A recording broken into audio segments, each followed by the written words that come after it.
very good morning and welcome to this course on the foundations of continuum mechanics. Today we will be talking about tensor calculus, particularly the integral theorems. So let us get started. So in the previous lecture we talked about the notation that is used for calculus of tensors, and we talked about vector operations, particularly in vector calculus like gradient, divergence, curl and Laplacian of vectors. Today we will be talking about the calculus of tensorial quantities, and then we'll move on to the discussion on integral theorems, which are key for relating integrals over volumes to integral over surfaces and so on. So let us get started. So we defined the gradient of a scalar field phi as, wrote it as del phi by del xi, which for us in the preferred notation is phi comma I. And I also told that you can use another notation, which is where we write del I of phi, but this is something we'll not be using. We'll be preferring this notation. So this is where we wrote the gradient of a scalar field phi, and this resulted in a vector. You can see that we have one free index here. So this is a free index. So one free index means that this quantity that we have gotten is a vector.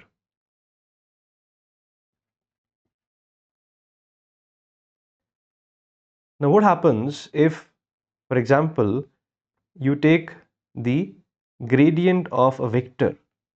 Many of you may never have come across this kind of a quantity where you have the gradient of a vector. We've been talking about taking gradient of a scalar field, which gives a vector, but what happens when you take the gradient of a vector? Can we actually do it? Now if you look at it, this is a vector operator and this is a vector. So this very much looks like the dyad of two vectors. So if you recall, we had written the dyad of two vectors u and v as uv, which in the initial notation we wrote as ui vj. So this was the dyad of u and v.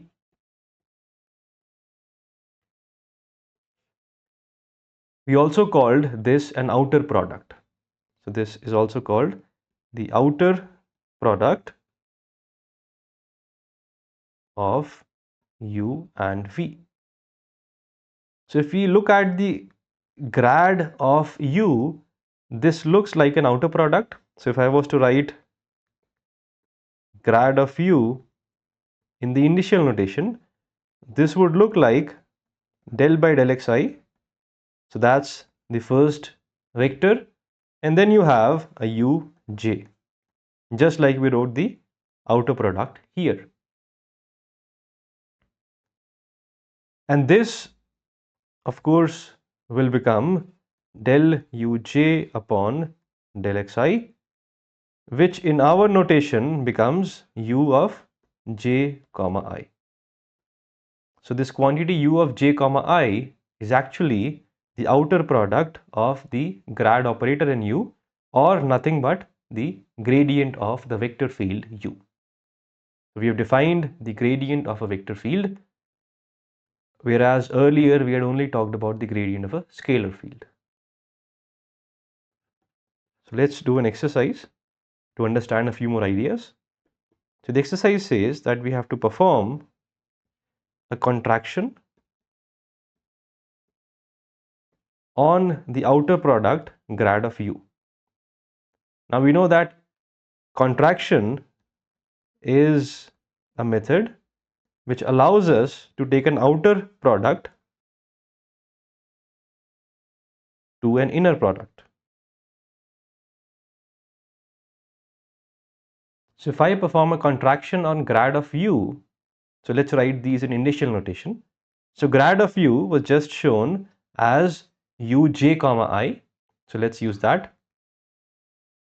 So u of j comma I, then we apply a contraction. The only contraction possible is I equals j, because we only have two free indices here, and this becomes u I comma I. In the symbolic notation, this is grad of u and this is nothing but the divergence of u. So what we noticed was that we were able to go from grad of u to divergence of u by applying a contraction on this quantity. And this quantity here is also basically the trace of grad of u. So if you were to write it in the matrix form, then ui comma I is simply the sum of the diagonals of the matrix or the second order tensor uj comma I. So this can be written as the trace of grad of u. Let's talk about another tensor operation. So we have talked about the Laplacian of phi, which in the initial notation simply becomes phi comma II. This we discussed in the last lecture. So the question is, can we do a Laplacian of a vector? Well, let's see. So this is basically, in the initial notation, this is uj, and this becomes a comma II. Right. So if you want, you can write it in the expanded notation where you have, so let's write it, del 2 by del xi del xi, and here we have a, instead of phi, we have a uj now. So this becomes uj comma II. So remember, there's a sum over I here because you have three terms here in the Laplacian. So this quantity that we have got has got one free index,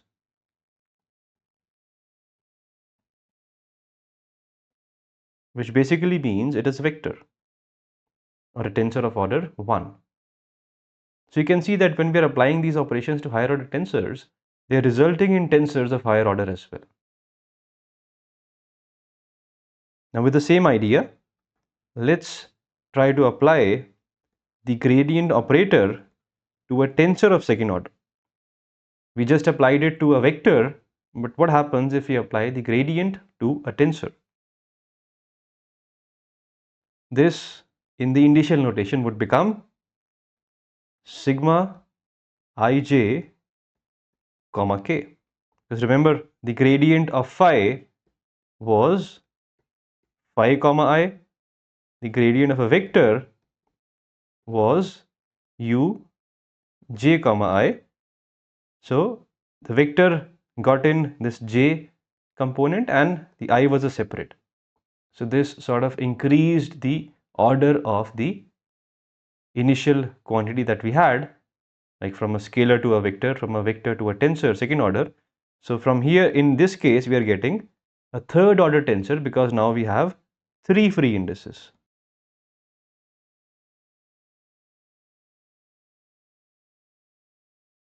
And by the same idea, I can write the gradient of a higher order tensor will be written as Cijk dot comma L.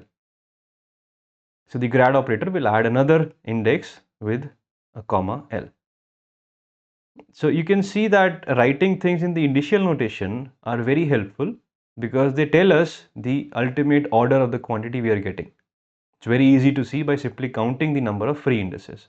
Whereas in the symbolic notation, one has to think what will be the order of the quantity when you apply the gradient or any other operator. So this is the power of initial notation, and this is exactly the reason we prefer this notation over the symbolic notation in this course and in many other texts as well. Right, so let's apply some contractions. Let's say that we have a quantity sigma ij comma k, which is basically the gradient of a tensor, a second order tensor. So if I apply a contraction I equal to k here, what I get is sigma ij comma I. So let's write this in the symbolic notation. So this becomes the gradient of a second order tensor grad sigma. And what we have here is, I'll put this in brackets, it's symbolic notation. So we are doing a contraction.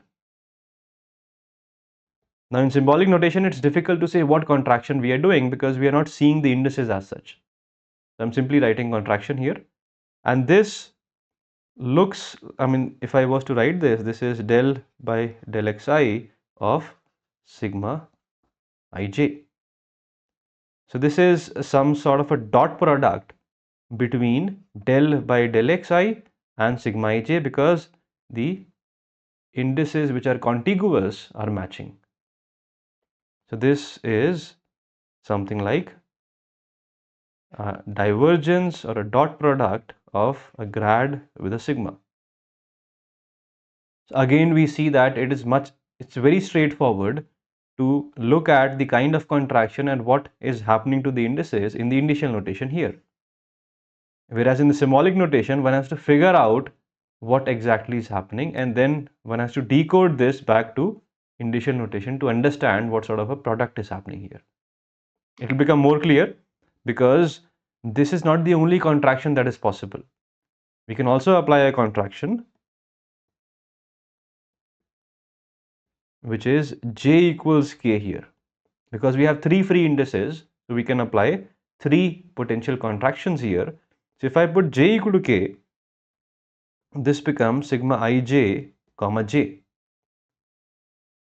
Now the question is, how do you write this in the symbolic notation? So this definitely is a grad of sigma, and this is a contraction. Again, it's difficult to specify what kind of a contraction I'm doing because I'm not writing the indices. But even more difficult, this is a del by del xj of the quantity sigma ij. So this is how the indices are. So I should be writing something like a sigma dot a grad, because that's how the multiplication is happening. The nearby indices have to be the same, the contiguous indices. So this j has to match with the k. So first I should write the sigma and then the del by del xj. So this is too confusing. I'll write it down here. So it is best that we simply switch over full on to the initial notation. And this is something people tend to do when they work with continuum mechanics. They simply work with the initial notation, they start with it, they do the operations, algebraic and calculus based operations to it, and they keep the result also in the initial notation. And if you keep using it, you start understanding what exactly the quantities mean in the initial notation. For example, phi comma I, or ui comma j, or ui comma I, and so on. Now the next is doing a curl of a tensor. So we have done a curl of a vector, and let's write it down. So the curl of a vector u, which is basically del cross u, was written as epsilon ijk, and then we had the first vector. So this becomes a del by del xi, and then we had the second vector, which is uj.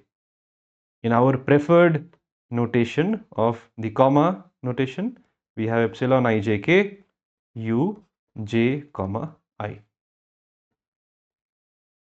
Right? So if I was to do a curl of a tensor, let's say curl of a second order tensor sigma, this would become epsilon ijk. Then we have a del by del xi, but this time we have a tensor. Now the question is, the tensor, one of the indices of the tensor has to be j here, but which one? So again, this is something which is our choice. So in this curl operation, we use the second index of sigma as j, and the first index has to be some new index. So this is how one would write the curl of a second order, or in general a higher order tensor. So in the comma notation, this becomes epsilon ijk sigma pj comma I. And let us count the number of free indices in this case. So p is a free index and k is a free index. So we have two free indices. So this means this is a second order tensor. So the curl of a second order tensor results in a second order tensor, whereas the curl of a vector resulted in a vector. So let's solve a problem, an exercise. So the problem says that for a symmetric second order tensor sigma,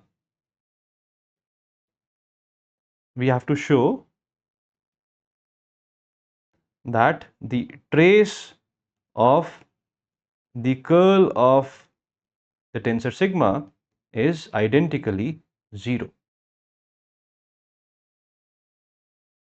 So if I was to write this in the initial notation, and that is what I would want to do.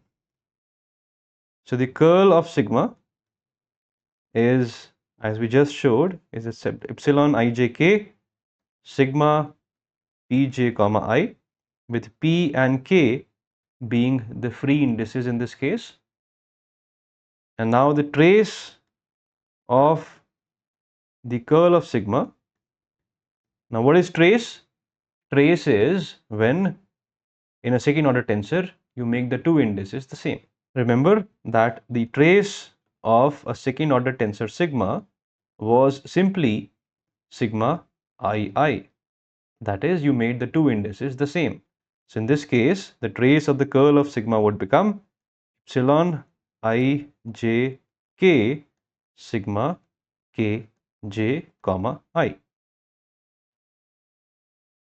Now we have to show that this quantity is a 0.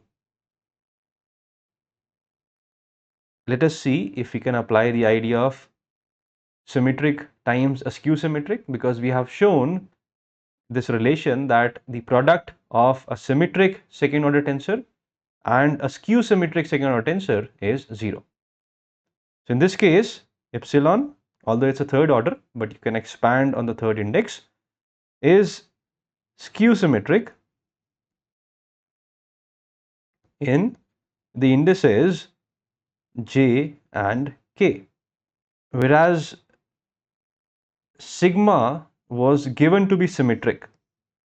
So this means that this is symmetric in the indices j and k, because j and k are the indices of sigma.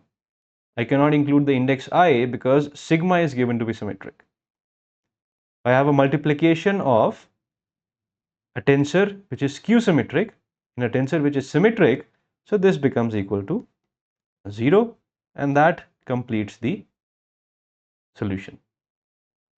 Now again, if you're confused that these are third order tensors, both of them, you can always expand on the third index, which is not considered here, that is I, and then each individual term in the summation will be a second order tensor multiplied to another second order tensor, and don't expand on that because there we can apply this property of symmetric times skew symmetric.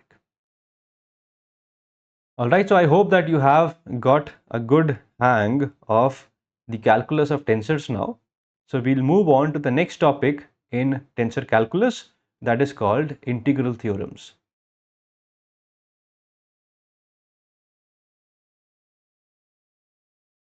So let us understand what is the motivation of integral theorems.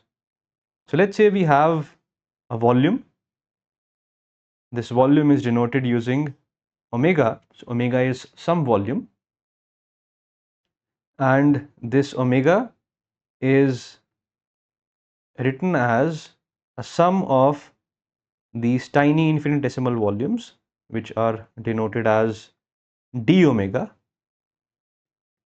and this will have a bounding surface, an enclosing surface called gamma. So this is an enclosing surface, and omega is a volume. So think of maybe a cube, and that cube is a volume, let's say omega, and the cube has enclosing surfaces, 6 of those 6 squares together making an enclosed surface which is given as gamma. Now if I was to take very small infinitesimal surfaces to add them into a bigger surface, then I could call one of the infinitesimal surfaces as, let's say, d gamma. So I could add an integral, or I could do a sum over these d gammas to get the whole gamma. And since you know that whenever we talk about an area or an infinitesimal area, we always relate or denote it using a vector. So this n hat is the outward normal vector to that infinitesimal area in the enclosing surface. So this is a situation, and I have an nth order tensor given as Cijk dot dot dot.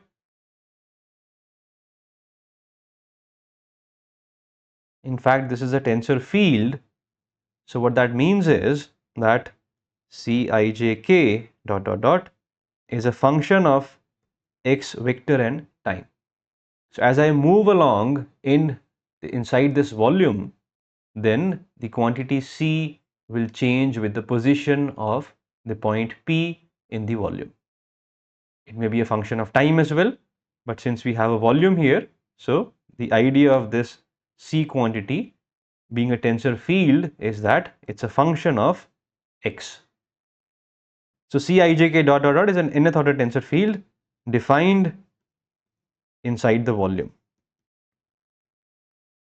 So this is a situation, and because of some theorem or some balance being applied to some quantities, we may have an integral, and we do get integrals like this over the volume.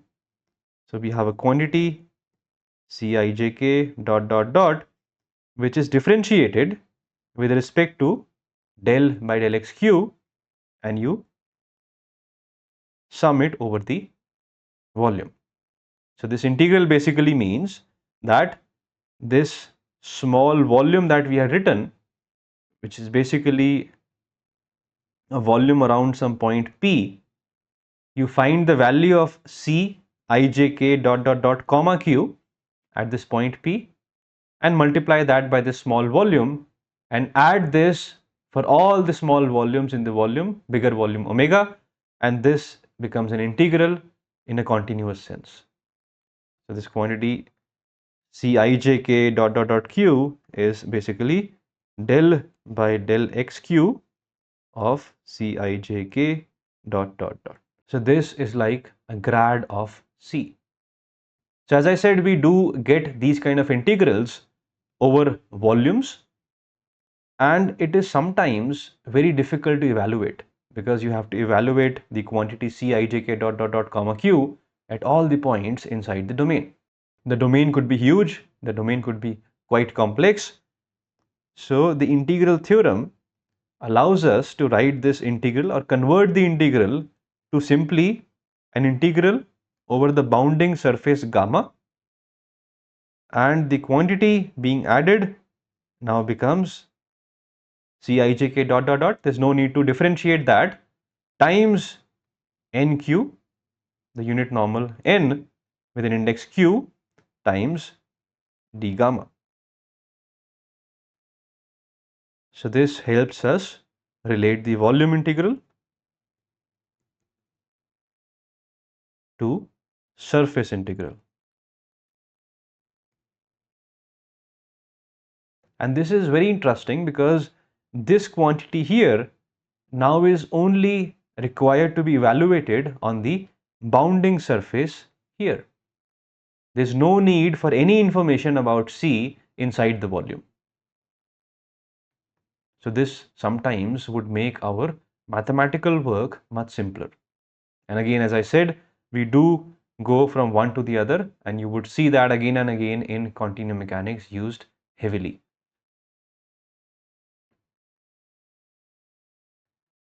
So this integral theorem that allows us to relate the volume integral to a surface integral is called, or very famously called, the Gauss's theorem.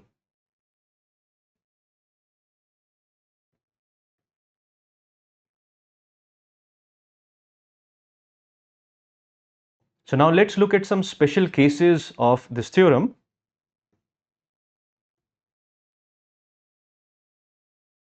So I'll number them as 1, 2, 3. So in the first case, this tensor C, an nth order tensor, is taken as ui. So we're taking it as a vector. Of course, if it works for nth order tensor, it also works for first order tensor. And this quantity nq is written as ni. So it's some sort of a contraction being done on this term. And again, if something works for a general outer product, it also works for a contraction of that, as we have seen. So this is a special case. You're using some special values of the indices, but what we have written above here is the most general form. So let's look at the special case here. So the volume integral from the Gauss's theorem on the left hand side now becomes integral over the volume omega. Now I have a quantity ui, comma, and this q is also an I here. So this becomes an I times d omega, and this is equal to the surface integral over the surface gamma, the enclosing surface. So this circle over the integral basically means this surface is an enclosing surface or a closed surface. So this becomes ui times ni times d gamma. And if I write this in the symbolic notation, this becomes integral omega, and ui comma I is simply the divergence of the vector u, and this equals the integral over the enclosing surface u dotted with an n hat times d gamma. And this is something you may have seen in the past. This is called the Gauss's divergence theorem, because you have the divergence of the quantity u in this case. Whereas the initial form that we wrote above is sometimes simply called the Gauss's theorem. So you can see that the Gauss's divergence theorem that we have used in the past, many of you may have used it, some of you may haven't, that's okay. So this divergence theorem is coming as a special case of the general Gauss's theorem. And this quantity in fluid mechanics is called the flux of the vector u. It also appears in some other domains of engineering as well. That's again only for those who may understand this, but we don't need to worry about that for now. So let us look at the next special case. And in this second case, what we'll do is we'll take this nth order tensor C to be simply a scalar phi. So let's now apply the theorem. So integral over the volume omega is the tensorial quantity, in this case just phi, comma I times d omega. So this comma I is coming from the n, and this is equal to integral over a bounding surface gamma of phi, the quantity, times an ni times a d gamma. In the symbolic notation, this would be written as integral grad of phi times d omega. This is equal to the surface integral of phi times the vector n hat times d gamma. So you can see that you will have to remember this and this because they look quite different, whereas they're all coming from the same Gauss's theorem written as the initial form above. So it's worth remembering the initial form of the Gauss's theorem in general rather than remembering these special cases. So let's talk about another special case which is used in general. In this case, let us write the area integral first. So this is epsilon ijk times vk. Now this is a tensor quantity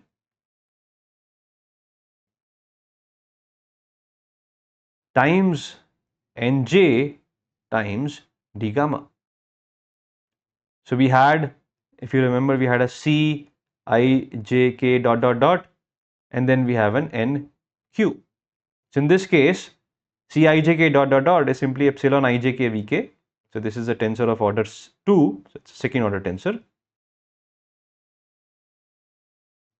And then you are doing an nj here. So q is equal to j here in the n, which is some sort of a dot with one of the components of epsilon. But in initial notation, we don't have to worry about that. So this stays like this. So you may have this in some integral. If I was to write this in the volume integral form, this would become integral over a volume omega. Let's clean this here. And this is, if you remember, if this is the quantity Cijk dot dot dot times an nj, so this becomes this tensorial quantity comma j, del by del xj of this tensorial quantity times d omega. And if I do this, actually epsilon is simply a quantity which can be either a 0 or a 1 or a minus 1.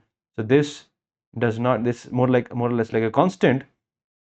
So we have a vk comma j here. Now if I write this in the symbolic notation, this may be familiar to a few of you. So if you look at the left hand side in this case, so this is a cross product between the vectors n and v. You can check this. We have an epsilon ijk nj vk. So this is a cross of n and v times d gamma, and this is equal to a volume integral of epsilon ijk v k comma j. Now if you understand this, this is nothing but the curl of the vector v times d omega. So I'll say this again, that if you look at the symbolic notation of these three cases, they look very, very different. You'll have to remember all these three cases. But these all come from the same indicial notation of the Gauss's theorem. So it's worth remembering the Gauss's theorem, and all these three will be shown as special cases of that.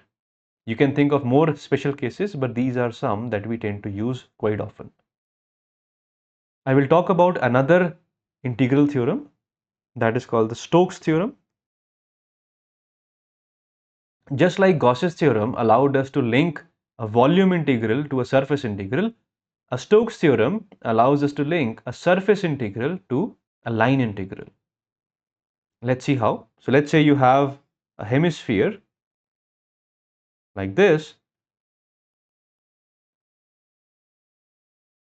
So this hemisphere has a surface, and that surface is enclosed by a loop or a curve, which in this case I'll highlight with the blue color. So this is the curve that sort of encloses the surface. So I'll write this, I'll draw this here. So let's say this is a surface. Now the surface may be in 2D or 3D. Like in hemisphere, the surface exists in 3D, although it's a thin surface, but it is in 3D. And here we have a curve. So the curve can be written as a sum of small differential tangential vectors. So this we'll call dx vector. So this is a tangential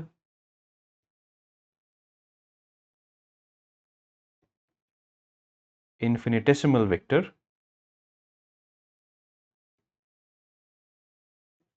So if I do an integral or a sum over these infinitesimal vectors, I get the, or I am able to move along the curve one full path.